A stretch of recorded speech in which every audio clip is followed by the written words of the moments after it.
we're going to move on to our featured discussion of the day.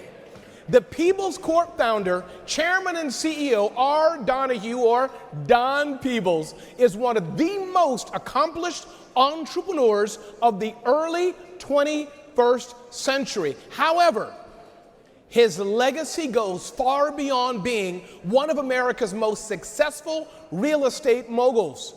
Don Peebles is a force multiplier of multi-generational wealth creation, committed to transformative economic inclusion for an emerging generation of Black, minority, and women entrepreneurs via projects from New York to LA.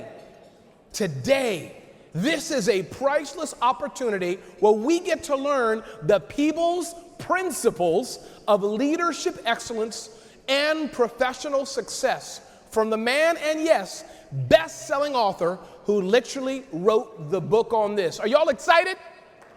Please join me and put your hands together and welcome XCEL Award honoree R. Donahue Peebles and our moderator, Black Enterprise CEO Earl Butch Graves Jr.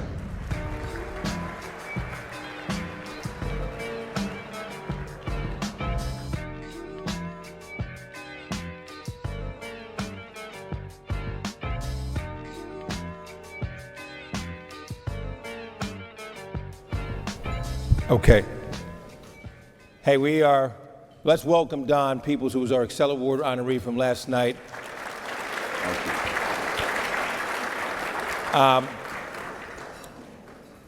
One of the things that has been great over the years is that I've gotten to know Don, not just as a business person or a real estate mogul, but also as a person, and I can sit and we're friends. That's the nicest way I can say it. But I really wanted you guys to understand, just like we did with the previous panels, Don didn't wake up one day and end up with $8 billion in real estate in his empire. He did this over a period of time, and the story we showed yesterday, the video we showed yesterday, I think did a great job of outlining his life, but it's much better to hear it from the person themselves directly. And so I'd love to, before we get into some of the other things I want to talk about, real estate and wealth building and politics and other things that you're involved in, is to give people a little bit about your journey and where you started in DC. We had a very great, interesting conversation backstage about DC. But tell people about how you got into this business in the first place, how you got into real estate in the first place, so that people understand that you didn't just snap your fingers one day and show up and said, I'm Don Peebles, I'm the real estate mogul, and this is what I got here in Miami. That there was a journey to get to this place, and it was thought through, calculated, and it required the hard work that you put in. Well, thank you. I grew up in D.C. I was born and raised in D.C. My parents got divorced when I was 5 years old. And when I was 8, my mother and I moved to Detroit, Michigan in 1968. She had been a secretary in D.C. For the Urban League and then worked on Capitol Hill. And she wanted to go into entrepreneurship, so she got a real estate license. And I remember taking her with my uncle to drive her to different places to go and get interviews so she could find a place to learn real estate. So she got a job, learned real estate, and then a couple years later, she ended up opening her own real estate brokerage company.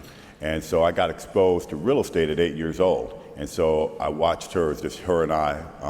So I watched her with her career and learned there. We moved back to DC, and then she worked in real estate there and corporate real estate at Fannie Mae. She thought I should learn about politics and business. And so at 14, and when the city got their right to elect their own government, she picked a person for me to volunteer for in the summer who was running for chairman of the city council. He was her boss when she was his secretary at the Urban League, and then told me I had to pick somebody else. And so I was upset with her, so I picked the most radical person there was and volunteered for his campaign. He's running for the city council.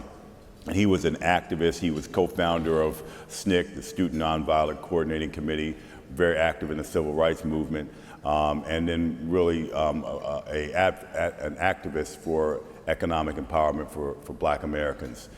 And then I worked for him, and for his first campaign, he won. The other guy won for chairman. And then 2 years later, the council member ran again. I worked and volunteered for him another summer. My mother thought I should learn national politics, so she got me a position on Capitol Hill as a page. And so I was able to do that, learn.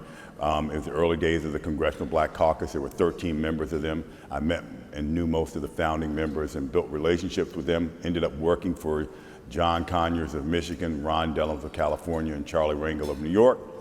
And then my senior year of high school, the council member I worked for and the chairman of the city council faced off for mayor, and then ultimately the council member won as mayor. I went off to college, and then after a year in college in pre-med, decided that wasn't what I wanted to do, and decided I'd quit and go back to DC and work in real estate.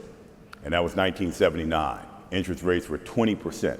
So I could sell, but nobody could qualify for a mortgage. So I had to swallow my pride a little bit and take a job with my mother working as an appraiser trainee, and then work for another appraisal firm, and one company I worked for free so I could learn commercial, because my mother did residential by and large. And then the mayor ran for re-election. I was 22 and more engaged. He won, and then appointed me to the Property Tax Appeal Board. And the mayor was? Marian Barry. Okay. Okay. And so I became a member of the board, and then the term of the chairman was up the following year, and I decided to pursue that. And the deputy mayor at the time I knew since I was 14 when I first volunteered for the council race. And he said, you got to make this easier for the mayor, because you're 23 years old and you're going to be taking over the most powerful board in the city, so you got to make it easier. So you need to go get some support for it, show me how to do it. And so I went and did that, and then told the mayor that he'd never have a problem with that board. In fact, he will get accolades for it, because I'm going to turn it around and run it well. And so he ultimately appointed me as chairperson.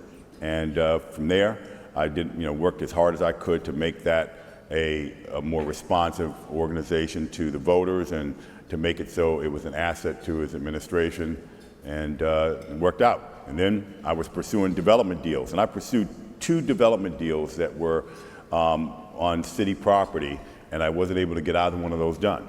And then by happenstance, I'm sitting in my appraisal office. I'd started my own appraisal business. And I'm sitting in my appraisal office, and I sublet some space to a broker, and he came in and said, I've got a deal for you, and it's in Anacostia. And I said, why do I want to do a deal in Anacostia? I want to build a building downtown. So he pulls out this letter, and it's a letter from the office of the mayor of the District of Columbia, and it says that this letter constitutes a commitment by the district government to lease office space in a proposed building in Anacostia. And I said, so where's the opportunity? It's addressed to another developer. He said, well, the developer doesn't own the property. My client does, and they're haggling over price. My client wants $900,000, and the developer only wants to pay $600,000. And I said, oh, okay. And I thought about it. I said, well, Barry's going to do this for him, that he should do it for me. And so ultimately, we made a deal to buy the property. And the 3 investors that I had for the other 2 deals that we didn't get done, I went to them, said, would you like to own 50% of a building that's pre-leased by the DC government for 20 years? And so we cut a deal, 50-50. They put up all the money, and I got the deal done. And then we built the building together. And ultimately we did that. I ended up, because the losing developer didn't like it, so I was on the front page of the Washington Post, and they were criticizing the mayor for doing a deal with me because of my relationship with him, and they had argued that the lease was too expensive. But what I learned, I kind of knew there was a double standard. So the city had proposed with these other developers to pay $22.50 a square foot. I offered $18.75 a square foot. And my partners were frustrated by that because they said, wait a minute, this is a minority-owned deal. It costs more money to do business with minorities, and we should charge more. I said, no, that's not how it works. And if we charge more or the same, we're going to maybe not get the deal done. This is the way to get it done, and we just build a bigger building so we'll make more money. So while I was criticized, they had to say that I was less expensive than the other developers. So we got that building. And that was 1986. I delivered it in 1989. The city was in there for 20 years. The building won awards for economic revitalization. It kickstarted an economic resurgence of Anacostia that resulted in Homeland Security spending $3 billion to build their headquarters there. Department of Human Services, Department of Transportation. It became a thriving community. And the city released it when the lease was up for another 10 years, and then my son, who works in the company now, renovated it about 3 years ago, and the city released for another 16 years. But that was the first deal and the beginning of our business, and then the strategy that we've used throughout our company, which is public-private partnerships.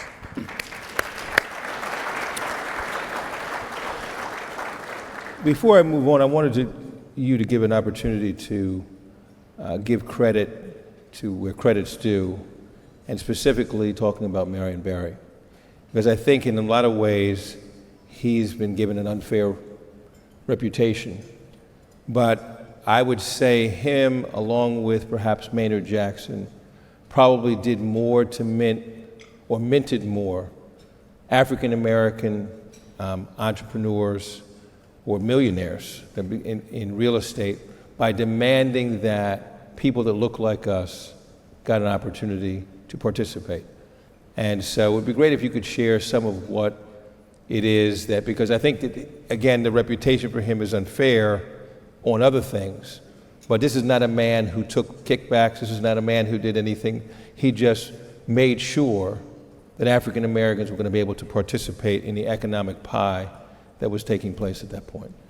Great. Well, look, first I want to give credit to my mother because she understood the power of politics. And I mean, my grandfather, her father, was a hotel doorman for 41 years. But she was able, through learning from him, and he raised 5 daughters because my grandmother died when my mother was a teenager, but she understood the transformative impact of politics, and that's why I got exposed to it, and that's why she had me volunteer for these campaigns. But what Barry did was he went forward with an agenda and a focus, and that focus was economic empowerment for Black Americans. So Barry, for example, the DC government in a city that at the time was about 80% Black, the governmental workforce in the city when he took over was somewhere in the 20% range in terms of Black government workers. So he opened up the doors to these government jobs, which helped create a Black middle class for DC. And they did less than 2% of their contracts with Black-owned businesses. So Barry, in 1979, instituted a policy that required 35% of all government contracts to go to Black-owned businesses. That transformed the city. For example, one of the most valuable contracts was the cable television franchise.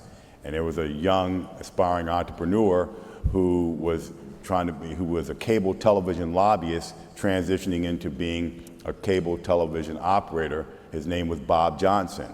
And he, along with TCI, competed for the cable television franchise in DC. There was another bidder that was pursuing that, several of them. Barry made sure that that award went to Bob Johnson. Bob Johnson got the cable television franchise for DC, gave him the revenue to build BET, which made him a billionaire. And Barry created so many different multimillionaire Black entrepreneurs, more so than anybody probably other than Maynard Jackson. He followed Maynard Jackson's blueprint. Think about my life.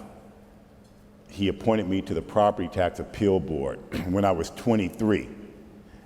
23 years old, appointed to the most powerful board in the city, and an emerging appraiser.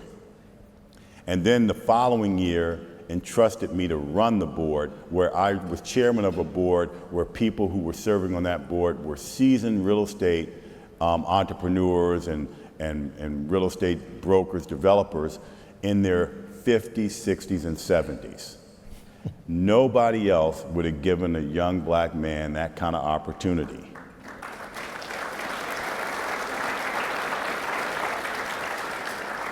So what he did was make me one of the most powerful government officials within the real estate industry in Washington, D.C. at 24.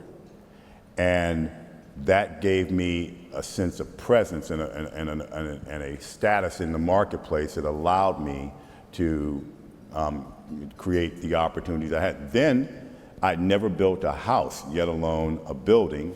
He awards me a 20-year lease to build and develop an office building and lease it to the city, and entrusted me to do that, and had enough confidence that I'd get it right. And then made sure he introduced me to the banker who financed it. The banker, the bank that financed it was the National Bank of Washington, and that chairperson of that bank was the chairman of his reelection campaign. That banker not only helped put together the financing for us, he introduced me to a life insurance company that did the permanent long-term loan after I finished the building.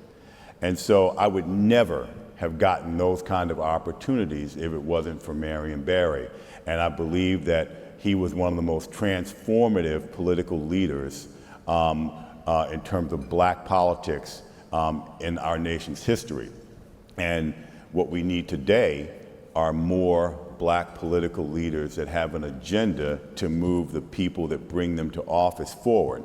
And Barry he never forgot where he came from. I'll never forget, we were on a trip and we were getting ready to meet with the Prime Minister of the Bahamas. And he was shining his shoes himself and polishing them up. And I said, Mr. Mayor, you shouldn't do that. He says, no, I do this every day. I said, you should have somebody else do that. He says, no, I do this every day because I want to remember where I came from. And that's who he was, and he created great opportunities for so many people. So let's pivot a little bit. Don, you had your first success there in D.C., and then ultimately pivoted and moved here to Miami. Yep. And needless to say, I think your business blossomed dramatically here in Miami, but you walked into also a situation where you didn't know anybody. It wasn't like you were coming down to something that you already had laid out for you. What made you choose Miami, and talk a little bit about those original deals you did in Miami and how you got those done? Well, my business philosophy is every setback is an opportunity in disguise. And so it was a setback that really brought me to Miami. I was on my way after that first building. I'd done a few other buildings, and DC is a very political town. And our friend who we talked to backstage, his wife became mayor. And I was so closely associated with Barry, she didn't want to do business with me. And not only that, wanted to cancel the business that I had with the city. So I had to weather that storm. And I survived that storm, and then Barry came back and was reelected. And then the media was after him, and at that time the Washington Wizards were trying to move from Landover, Maryland to downtown DC, and they needed to have a site for the arena, and the site they picked had 2 government office buildings on it. So I made a competitive process to bid on relocating those tenants to a building that I bought with Starwood, 2 buildings that we bought with Starwood, and we won it. We were $58 million less expensive. But the media hammered and hammered and hammered and hammered on me because of my relationship with Barry, and they hated Barry, and they didn't like the fact that he had come back. And ultimately, my deals didn't get done. And I was shocked because I said, well, I'm $58 million less expensive. How in the world could I not win that? And so I felt, okay, I got to think this through and regroup. My wife, I'd gotten married a few years ago, and then a few years before that, and then we had a young son who was a year old or so, and I'm like, well, what am I going to do now? So my wife and I went down to Miami to to the Delano, which had just opened, and stayed there. And we liked it, so we stayed for 2 weeks. And we got a vacation apartment and came back down for New Year's Eve weekend. And the New Year's Eve weekend, I'm reading the Miami Herald, and there's an article about this hotel, kind of a motel called the Shorecrest, that was on the market for $5 million, and the owner who was selling it had paid $800,000 for it a couple years ago, and they were saying how hot South Beach was.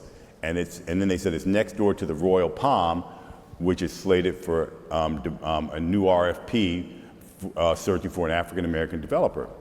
I'm like, whoa, they're looking for an African-American developer. How many of us are out here that could do this kind of deal? And hopefully not many of them are looking at the newspaper today. And so I dug more into it, and I called the broker who got us our apartment and said, I want to go New Year's Day to go and see the Shorecrest Hotel because I want to buy it. And I want you to go to the city the day it opens from the holidays and get a copy of the RFP for the Royal Palm. So we did that, and then my wife, son, and I, we flew back to DC. And on the flight back, I showed my wife the RFP, and I said, we're going to bid on this hotel. We're going to win it, and it's going to change the trajectory of the company. So that was January. So I read the article December 31st, 1995. The flight back was January 5th, 1996. June 5th of 1996, we were awarded the development rights to the Royal Palm Hotel, and that was going to be the first major hotel in the United States to be developed by an African-American development team.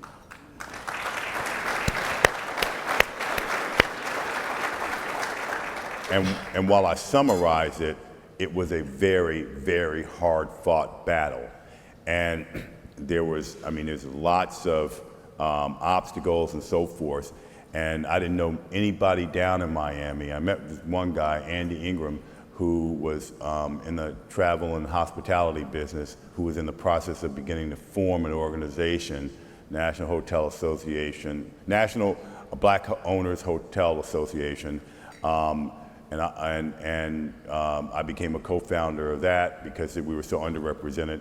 And I built a coalition with his help and some other people's help to rock the boat here. And so we got that hotel, beat out Hyatt hotels, Wyndham, Ritz-Carlton, and others. And that showed me that my business model was portable. And from that point, I felt there was a great opportunity here. Moved my company in 1997 down here, and my family down here full time in '97, and off we went. The rest is history. Staying in the real estate thing for a moment, you did the hotel, you did the bath club, some other Miami things, but you also began to expand and look at opportunities not just in Miami, or what was DC and not just Miami, but in other places since then. And some of them have been some enormous projects, both in Charlotte, Los Angeles, New York, and other places. Speak a little bit about your vision as to how you pursue certain deals, because a lot of people come and talk. I have conversations with people who say, "Well, I'm in real estate development." And I said, "Well, what area are you in?" And they said, "Well, everything." I said, "What do you mean everything?" They don't know that whether or not they're in commercial real estate or they're in residential real estate. They just know they want to be in real estate. And a lot of opportunities will come your way or will become made available to you. But there's a process. There's a very detailed process. You just mentioned it a moment ago. Well, in January I did this, in June I did this, but in between those 6 months I didn't sleep. There was a lot of things that go into it.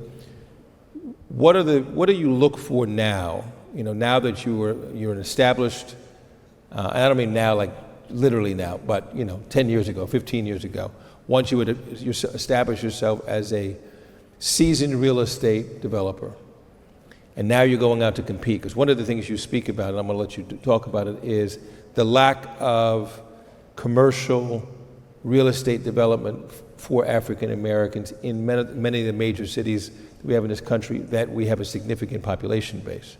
So how do you go about trying to select what are projects you're going to pursue, not pursue, and then a little bit about the politics, because the politics, makes its way back again into how these deals get done,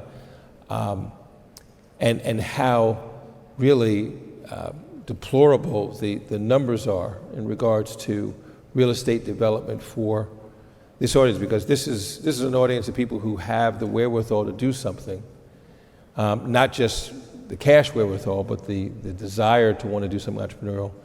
And there may be opportunities right underneath their feet, but it's just not that simple. I mean, so it's interesting. I think that one of the strategies that we do as a business is we really specialize in public-private partnerships, normally acquiring land from a government agency. And we do it for a couple reasons. One, I learned it with the first deal. I would have never gotten that deal without an edge because I didn't have the money. And so what I did is I had a site, and I had a tenant that guaranteed the profitability, and it was the government, the full credit of the government. And then it was the Royal Palm, and an emerging hot market in South Beach. But they were looking for a black developer because it was a part of a settlement of a black tourism boycott of Miami-Dade that cost tens of millions of dollars and hundreds of millions of revenue to the county, and they settled this tourism boycott. And then the next deal I did in Miami was a different deal, in many ways public-private, but also impactful. So the second aspect of what I try to do is impactful. Anacostia, revitalizing a historically black community that was economically neglected since the '68 riots. Royal Palm, first major hotel in the country to be developed by black developers. And then, while I was in Miami, my wife and son used to go to the beach. We got an invitation to join this private club called the Bath Club. I ended up joining it, and I go home and I'm in DC. I get a call in my office from a social reporter asking me how did it feel to be the first black member of the Bath Club.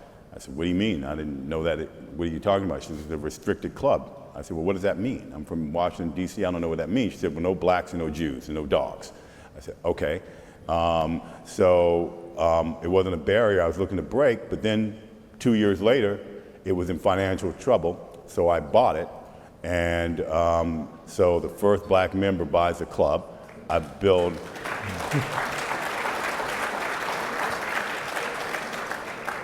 a luxury condo, the most luxurious condo tower in Miami Beach at the time, and still one of the most luxurious, and develop, a luxury building on the site, preserve the historic club, and make $100+ million and make a statement.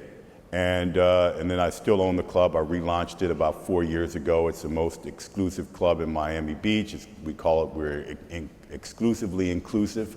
But that was it was a statement deal. And so I like making these barrier breakers in terms of black entrepreneurs, because I believe that we can use entrepreneurship as a tool of transformation. So each of the deals that we look at have a couple components. They need to be to scale, because we look to increase scale. So the Bath Club was a $200 million building, and then we follow that with something a little bit bigger. And then but we look for impact. So in New York, I decided that we needed to enter the New York market because there wasn't a major black developer in Manhattan. So first deal I did there, I bought from the city of New York's Economic Development Corporation. It was the original New York life insurance company headquarters, and the city bought it in the 1960s and made it government offices. So I bought that through a competitive process. Mike Bloomberg was trying to show that he had an inclusive government, so he did a press conference, announcing the award to us, and it was the largest single building sale in New York City's history in terms of dollars, and it was the largest MWBE deal they'd ever done. And we delivered that building about a year or so ago, and that was about a $600 million conversion. And so again, barrier breaker. And then, there's not New York is known for anything. It's known for its skylines, skyscrapers, but not one of them has been built by a black developer, not one has been built or designed by a black architect, and not one has been built by a black contractor. So I figured that we could change all three of those, and so we have a proposal now to build the tallest building in the Western Hemisphere, 1,667 feet tall, that will be 80% black owned, developed by a black developer, developed by a black contractor. But so our focus is public-private impact development deals to scale. And then we make a couple exceptions. My son, when he came into the company, felt that we ought to be doing more of our part for affordable housing. So he started an affordable housing division, and so we do affordable housing around in the cities that we already do business in. And so that's another aspect of our business. It's a separate business called Legacy. And then we do luxury condos in South Florida, and that we look at a broad range of scale, but it's only one product type, luxury condos. And our other projects are mixed use that will include hospitality, residential condos and apartments, and in markets that is conducive, office buildings. And so we have projects in Charlotte. We've got 3 phases in Charlotte. We're clearing the site now for phase 1, but we'll ultimately build 16 buildings there, and the first 6 in phase 1. And again, that'll be something that has not been done in Charlotte in terms of a black developer building the scale there. And then this is what was a historically black community called Brooklyn Village that was vacated with the promise of urban renewal that never came. And so it relocated black residents out of that area. So now we're redeveloping it and bringing people back. So it's generally scale, a mixture of uses that we find compatible, or straight condo development when it comes to South Florida. And then, we're looking to be impactful. I mean, I think, what kind of gets my focus is using business as a tool of transformation. So our company as a whole has done over 30% of its business with minority-owned businesses, and now we're working to add to that. Our goal is at least 35%. 108 Leonard, we finished at around 40, so we're really making some progress in that area as well. Fantastic, fantastic. I want to pivot a little bit, Don, out of the real estate thing and move into politics, something that you've been very passionate about, and both on the national stage as well as local stage. And talk to this audience a little bit about because there's, as we talked about before, 2 days ago there was a profound disappointment that hit the airwaves, so to speak, hit the market. As I said in my opening remarks yesterday, I wasn't surprised. I was disappointed, but not surprised. And part of what we need to do is to come together to coalesce and discuss that. But you clearly were not surprised, right? You and I had conversation a month ago, 2 months ago, and you're like, listen, folks are missing what's really taking place here. It's not going to happen that way, right? But you've always been very smart about saying, hey, what you used the quote that you had yesterday. I don't have a political interest. I don't have a financial interest. I just have an overall interest in regards to what takes place. And so therefore, I'm not saying you've been like Switzerland, but you had posted something yesterday, I guess, 2 days ago, and you got, a number of comments, both positive and negative. Mm-hmm. But I think it was a very honest assessment. You said, hey, at the end of the day, whether we like it or we don't like it, this man is the president. Been selected, has been elected the president. So we can either not like it and be angry, or we can perhaps not like it, but figure out a way to do business with not just necessarily him, but with the government and who's in place at the moment. So I want to give you an opportunity to discuss a little bit about, hey, what happened 2 days ago in the election, what you told me was going to happen months ago. Not that you were a procrastinator, but you said, listen, ain't no way this is going to happen, right? And you were 1,000% right. But knowing this, you were smart enough to be able to say, listen, I'm not burning any bridges on the other side, right? I'm going to contribute to this side, I'm going to contribute to this side, because I want to be involved regardless of who gets in office. And and you feel very strongly about the fact that the African American market has got to be able to play in both arenas.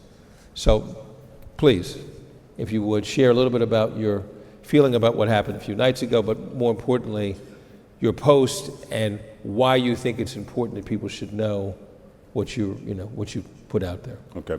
So just as a foundation, as we talked about, I've been involved in politics since I was 14, national politics since I was 16. And then I had Bill Clinton at my home for one of his first fundraisers in Washington, D.C. when he was governor of Arkansas, running for president, running for the Democratic nomination. I was corporate co-chair of his inauguration. When Barack Obama ran for the Senate, I supported him. When he ran for the Democratic nomination, I supported him, held fundraisers for him, been a big, strong supporter of his and an advisor to his administration on both terms, had him at my home for his second term re-election campaign, and supported countless national candidates for office, mainly black candidates who were breaking barriers like Wes Moore and Marian. But I think that we as black citizens sometimes miss the boat in terms of what the role of politics is. And so faith doesn't belong in politics. Faith belongs in our churches or our places of worship. Emotion belongs with our families and our friends, but it doesn't involve politics, because Halliburton will do business whether Trump's president, whether Biden's president, whether Clinton's president, whether Herbert Walker Bush or Obama. So will Boeing, so will Walmart, so will CVS. They will everybody will keep doing business. But somehow or another, we took the approach that we only do business with people we agree with or we like. And that is not the ingredients for advancement of our people. And so when I was chairman of the Congressional Black Caucus Foundation Board, which is a think tank for the 50-plus African-American members of the Congress, I was chairman of that during Obama's last 4 years in office. And I was the only non-elected member of Congress to take that role at the time. And when Trump won then, I urged the members to be transactional with him, because they could not afford to put the black agenda on hold for 4 years or 8 years while they waited him out. And that they had an obligation to their constituents to move the agenda forward regardless of who won. So now here we go again, and Trump wins, and it's all our party's fault, because one, President Biden didn't keep his word. He was supposed to be a transitional president.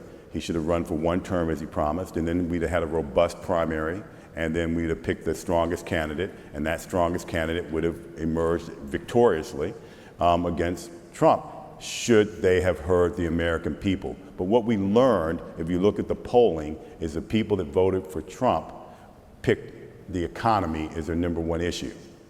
So they voted their pocketbook. Many Americans who voted for Trump, and let's take black Americans out for a moment, white Americans made the choice that they were going to go with his policies over his personality, because nobody's embracing his personality of any consequences. So I posted yesterday a quote that started with Henry Kissinger and has been used to describe politics and the way I like to do business in politics. And that is, Henry Kissinger said, America has no permanent friends, no permanent enemies, just permanent interest.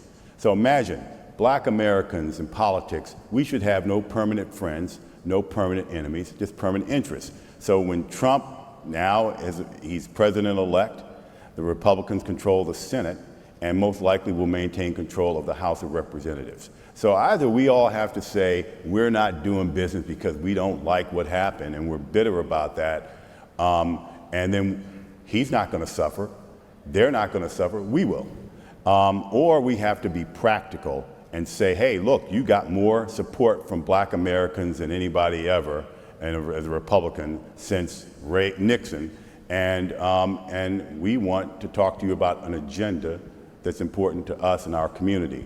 And we want you to work with us to come up with an economic blueprint to advance African American entrepreneurship. We want you to outlaw discrimination against ex-offenders when they apply for jobs or apply for housing, with the exception of a few cases. We want you to embrace a charter school movement so that our kids can get better educated. So, but if we're not a part of that discussion, so if we're not a part of that discussion, then none of these voices are heard. And then they will go ahead and they will ignore us. But all I ask people to do is to look at the last 4 years, and how much progress have we really made. And so all I was trying to say to people is we have a president who is business friendly, who did make an effort, albeit maybe not the way we wanted him to do it, but to reach out to black voters and compete for black votes. And he got twice as many as he got 4 years ago. So that means that the Republicans are going to start seeing us as a viable source of votes, so they will work harder to get our support. And that we're in a situation where there's an opportunity here. A setback, remember what I said earlier, my business philosophy is each setback is an opportunity in disguise. This president wants the support of more black Americans. He needs the support of more black Americans, and we should give him the opportunity to earn it by moving our people forward. Anything else is irresponsible, and it is destined to give you a poor outcome. And that was what I was trying to explain. I'm not championing Donald Trump, and I'm not saying he's this wonderful person, but I am saying he's an incoming president of the United States and will be the most powerful man in the world for 4 years, depending if he survives, and we ought to be doing business with him, right? So.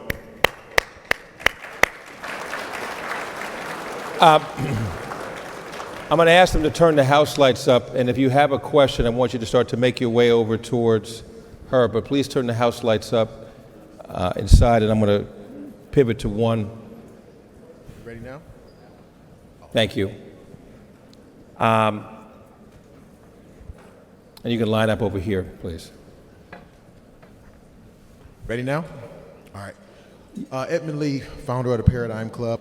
I'd like to know, from a legacy perspective, it's a big thing for me, if the next words that you say are the last words you would ever say, what would that be? Keep pushing forward with a sense of purpose and integrity and commitment, and never stop. And I say that because I believe that that is the pathway. See, I don't believe I get to be a reckless business person. I don't believe I get to be just a business person. So I have to operate. I think I have a responsibility to operate with a sense of purpose. And so does my son. And we had, if he has kids or my daughter has kids, then same to them. And same with my daughter. And so I try to instill that in my family, in my company, and also with other people. Okay. Is there anything you teach them that we should be teaching our children as they matriculate through life? Yeah, that it isn't a sprint. It's a relay, but it's a marathon relay. So, but we're handing the baton off, and we don't hold on to the baton until we run out of gas and pass out. We hand the baton off as we're hitting maximum speed, and it goes to the next generation. And I think that that is something that is very important for all of us. And also, what I've tried to do with them is that we don't see each other and we don't see other black entrepreneurs as competitors. We see them as allies. We root for them. We want to be a part of helping them. If one of us falls down, we don't say, yeah, see there, I knew it. We say, hey, how can we help them get back up and keep going? And we have to share our knowledge and be accessible and also not forget where we came from. I mean, I think one of the things I've tried to do, you don't see me walking around with a large entourage. You don't see me with buffers blocking me. I walked in here just like everybody else walked in here, and I'll stop and talk to people. I'll take selfies and everything else because I know that I'm just like everybody else. And because I've had a little bit of success doesn't make me any different. We're all the same, and everybody's worth me spending some time with. And I'd hope they'd find value in spending some time with me. Thank you. I look forward to spending time with you. Thank you. Good afternoon. My name is Mustafa Abdul Salam, and I'm from D.C. And Mr. Graves, I'd like to thank you and your father for creating this opportunity. And I'm 71 years old, so I have some history, and this event is a real beautiful experience in my life. Mr. Pepper, I talked to you earlier yesterday. Yes, I have the booklet you gave me. Your president on my of DC, dresser. Right, your president of D.C. is well known, and I'd like for you to talk about the convergence of community economic development and entrepreneurship at a level that we haven't really experienced in the past. I mean, your success as a businessman, how do we translate that down into the community level so that those who are disenfranchised can benefit, from the entrepreneurial activity going on, so that we can grow larger businesses in communities like DC, where, at this point, gentrification is attempting to displace us. So can you speak a little bit about that? Sure. I mean, I think that, look, DC's my hometown. I think one of the challenges is that after Barry, there's no other mayor after him. Tony Williams, Adrian Fenty, Vince Gray maybe a little bit, Muriel, Bowser, none of them have this sense of purpose of moving our people forward.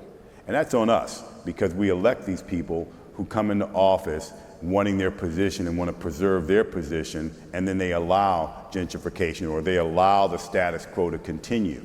And ultimately, the way we community build is, I think all of us, when we get into a position, whether it's you are a supervisor at a rec center, you are a manager of a grocery store, or you are a superintendent on a construction job, or you're a developer like me, or you're the mayor of the city, your role, if you're black, is to provide opportunities for other people within your sector. So what good would it be if I said, hey, I got mine, and I'm gonna just keep building on mine, and the heck with everybody else. You shouldn't have me here, and nobody should be listening to me, because those values that are important would not be reflected. Well, I think the same thing has to go all the way up to the top, because the top can reach down and pull up. And I think that we had great progress. If you look historically, we had great progress, say in DC. We were just talking about that backstage. In the 1980s, there's tremendous progress. There was black entrepreneurship. The cable television franchise was awarded to Bob Johnson, a black business person. You had black entrepreneurship all over DC. You had a strong black middle class. And then after Barry left, because he was unfairly targeted by the government, and by the way, just because, and this is important, because I think when people think of Marian, sometimes they think, oh, he went to jail. 6 months for misdemeanor drug possession. So the government has gone after our leaders forever. It was the FBI and the Justice Department that went after Martin Luther King. It was the Justice Department and the FBI that tried to discredit Malcolm X and probably had killed him. The FBI that went after Medgar Evers. So just because this racist infrastructure attacks our leaders doesn't make it right. And so, but it scared everyone else.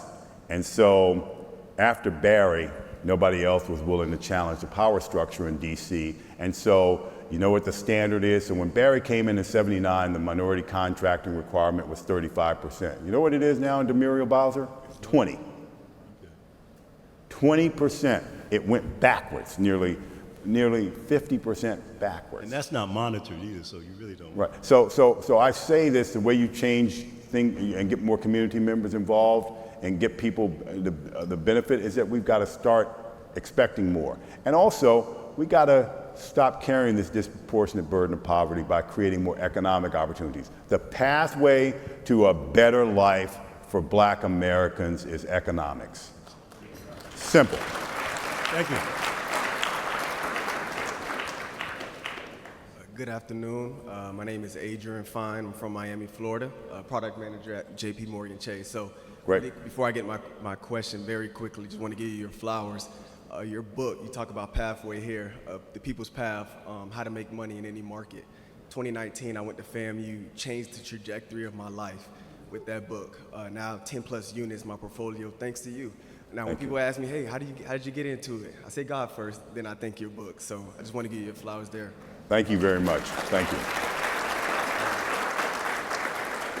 So my question is, in your experience, what is the most critical factors for successful real estate development, and how do you balance risk and reward in a project? So I think that the critical elements are to not be discouraged.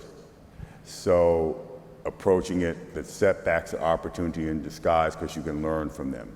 But it's to be a student of the business, to read and understand the business and never stop learning.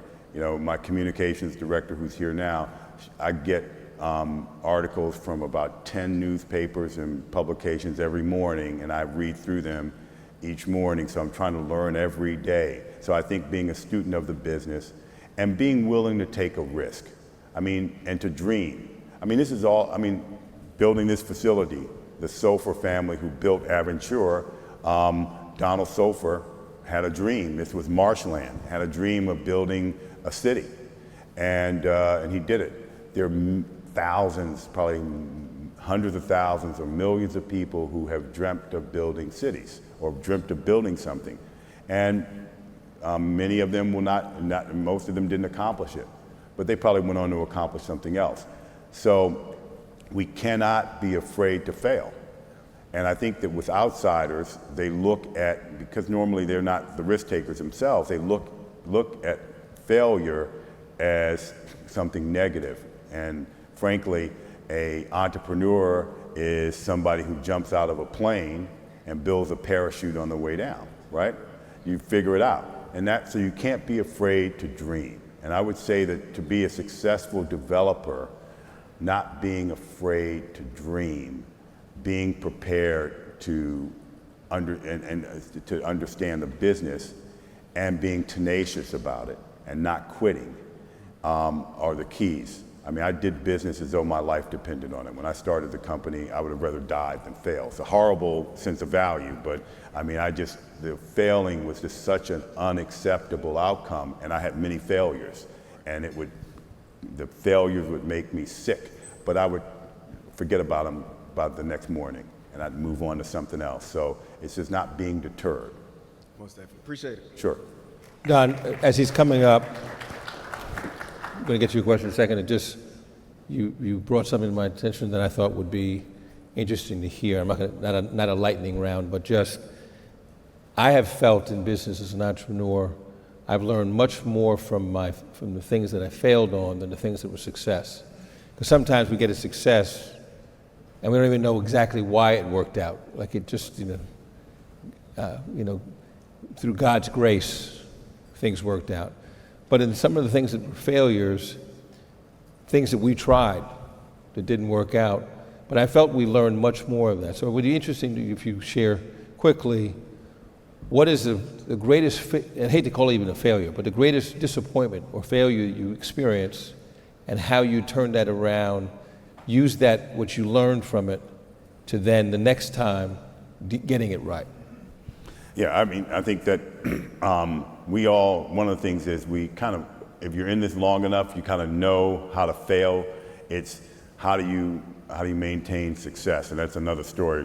But my biggest setback came at the hands of my mentor, Barry. So I touched on the Washington Wizards relocating from Landover, Maryland to DC, and that was $58 million less expensive. Well, and the media started criticizing the deal. Well, they criticized the deal because they didn't want Barry back, and the loser, the second place bidder, tried to knock me off, and he paid a PR firm to go and attack me in the media. And the Washington Post did several editorials about me and several editorials about Bob Johnson, who was saying that the city shouldn't pay to build the arena in the first place, and he would build it as long as he got first rights to buy the team, et cetera.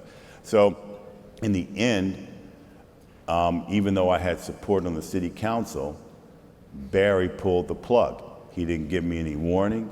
He kept telling me he was with me, and he had me start construction on the buildings before my lease was finalized and approved by the city council, and he pulled the plug.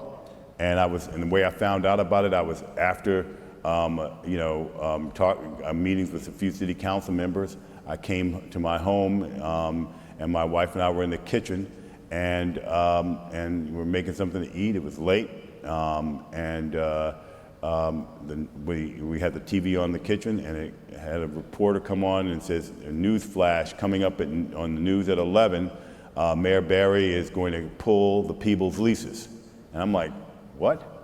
So I called him up. He didn't answer his phone. And I called his chief of staff, didn't answer his phone. And sure enough, at 11, said they were going to cancel my lease. I called the chairman of the city council, happened to be a white guy, by the way, and was my biggest advocate. He marched in the civil rights movement and was a part of SNCC and so forth. And he told me that the mayor told him he was canceling the lease, he was pulling it back. And he told me he tried to talk the mayor out of it, but the mayor was insistent, and he's sorry. So I had the votes, and I thought about that, and then that night was a sleepless night. I was heartbroken, and I was devastated because I said, man, I'm $58 million less expensive, and I can't win this. That means I can't do business here anymore. And next morning, his chief of staff called me back and started apologizing, and the mayor fought for me, and I remember telling him that, look, don't ever call me again, and tell the mayor he's finished. He'll never be in office again, because they weren't coming after me. They were coming after him, and I was a vehicle, because I wasn't the guy who was videotaped smoking crack. He was. And they didn't want him in office. The white citizens did not want him there. So I learned that there are no permanent friends, no permanent enemies, just permanent interests. Even your mentee in politics is not a permanent friend. And so I learned, okay, well, how much loyalty do they deserve from me? We need to have transactional relationships. And from that moment on, I learned that those are transactional relationships and they're not friendships. And it's business. And then I left. We were down in Miami. I was receptive to something different. And had I been building those two buildings, those two office buildings for the city, I wouldn't have gone to Miami. And I wouldn't have, built the Royal Palm and several other things and built a national business. If it wasn't for that, I'd still be worried about who the mayor of Washington, D.C. is and what kind of contract could I have gotten out of them. So it took me out of the little small pond and made me swim in the ocean. And I'm grateful for it. In fact, Forbes magazine profiled me like 5 years later, and they said, what would you say to Marian Barry? And I said, thanks for fucking me, because I never would have come down here. And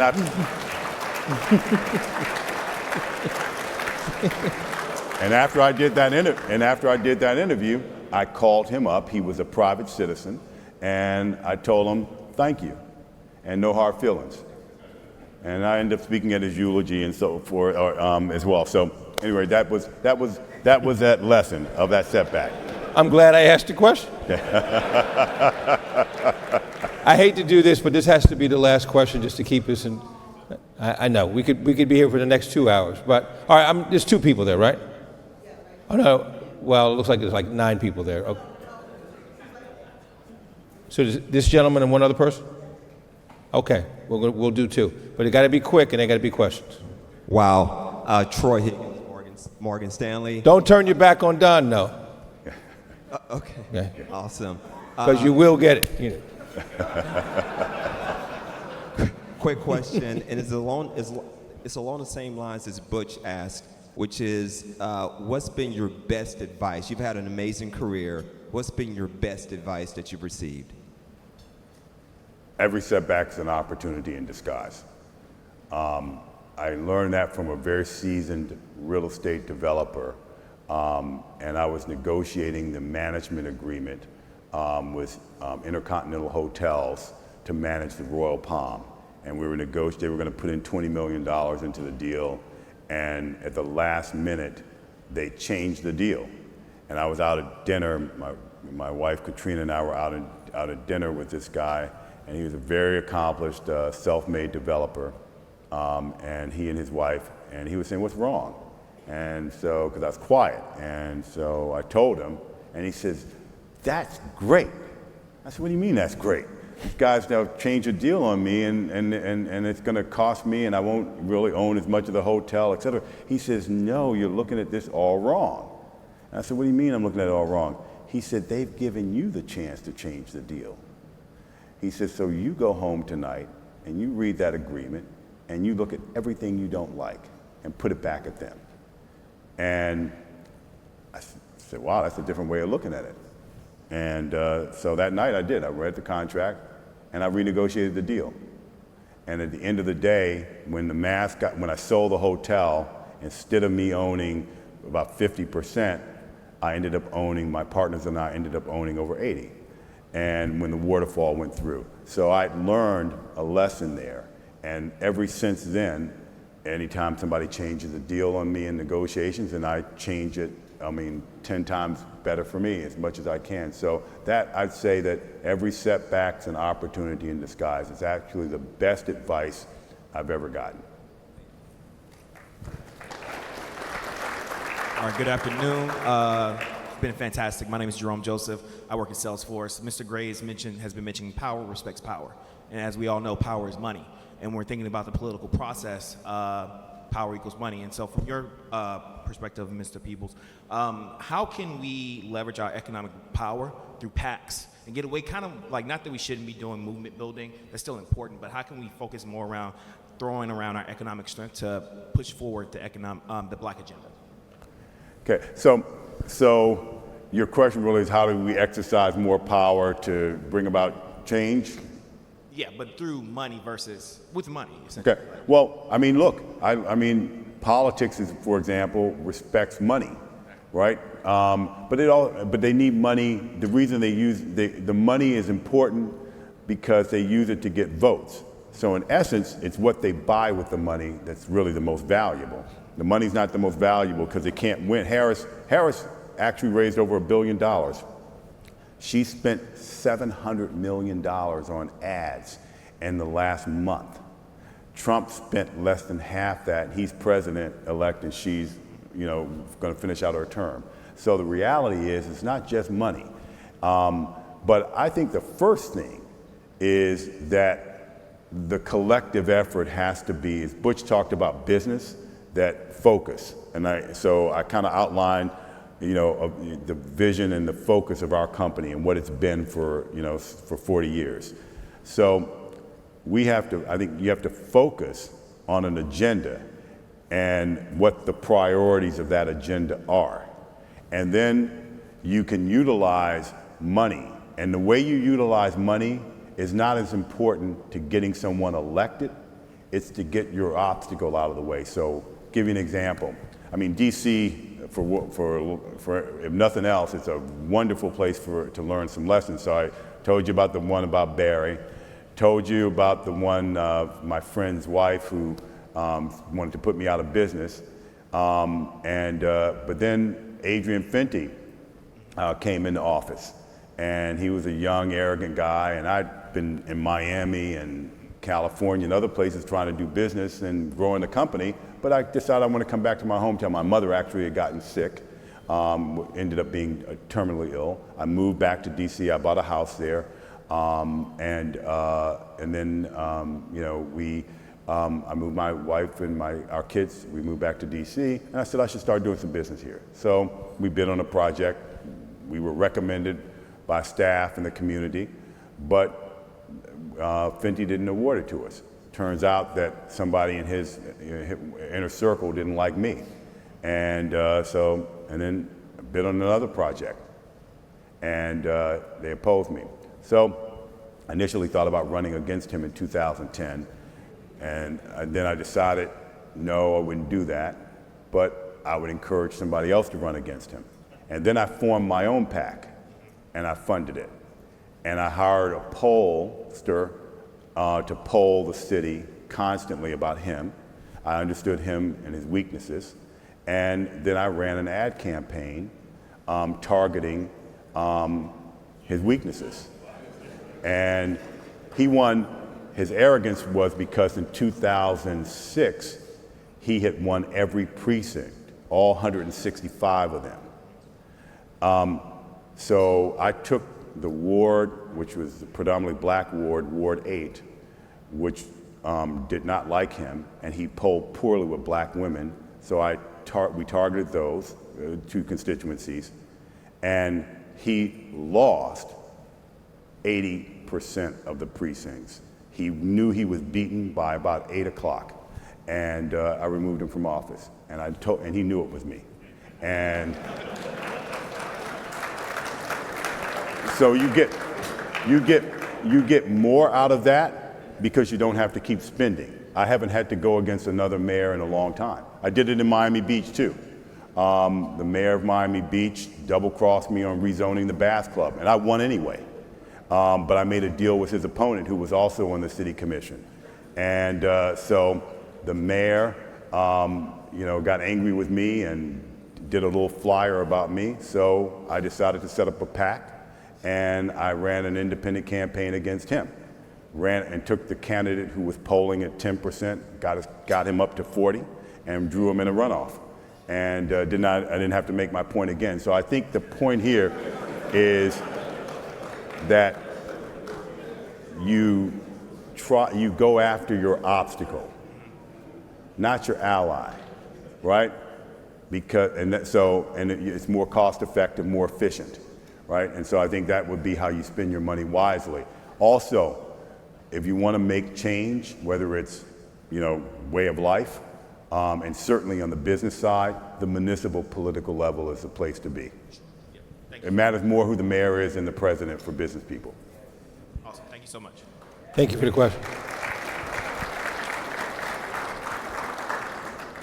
Well, something I certainly have learned here, Don, is that, and I've known you well, you're a bit of a gangster. And the moral of the story is, don't let the light skin fool you now. Anyway, ladies and gentlemen, Don Peebles. Give him a round of applause. Thank you.